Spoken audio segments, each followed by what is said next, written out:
Today I'm reviewing Nvidia's Nasdaq, NVDA, GeForce RTX 3060, Nvidia's cheapest RTX 3000 series Ampere graphics card to date. Of course, with stock levels, crypto mining and general pandemic issues all causing chaos in terms of prices, the MSRP of $329 is perhaps optimistic, seeing as every other card in Nvidia's Ampere range has been selling for vastly higher prices because of these issues, or hasn't been available at all. But seeing as this is the case for everything out there right now, we can only make comparisons with what we've got, and today that means seeing how the new card compares to the RTX 3060 Ti and RTX 2060, its predecessor, and a card that Nvidia is reintroducing in the wake of dire stock levels and pricing. There is one glimmer of hope, though, which is that Nvidia has curtailed the mining performance of the RTX 3060 on purpose to make it less appealing to would-be miners. In fact, the company is implementing a tamper-proof lockdown of the driver, RTX 3060 core and BIOS to halve mining performance.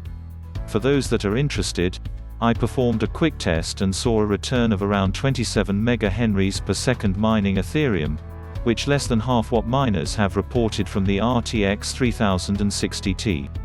This means that other cards such as the AMD Radeon RX 5500 XT will likely be just as much if not more profitable and cheaper. It's not going to stop people using it for mining, but it's certainly less attractive than it might have been, especially compared to its predecessors. This is a significantly less powerful card than the RTX 3060 Ti, with far fewer CUDA cores, Tensor cores and RT cores, as well as a narrower 192-bit memory interface, compared to 256-bit for the RTX 3060 Ti.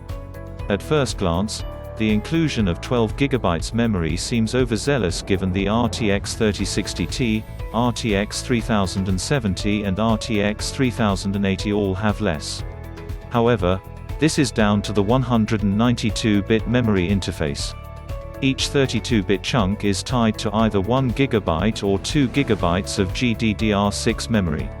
With the RTX 3060 Ti, the logical thing to do was to have 8 GB, with 32 dividing into its 256-bit bus 8 times.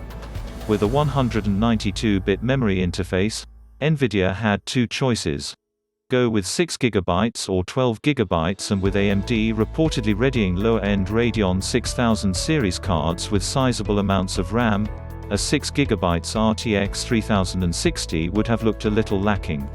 That's my theory anyway.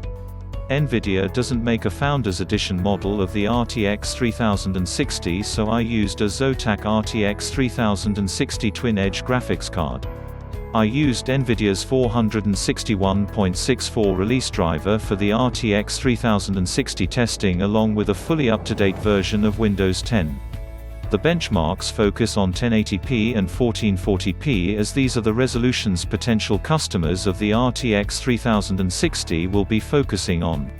However, I have performed additional testing at 4K in specific titles for comparison when using DLSS.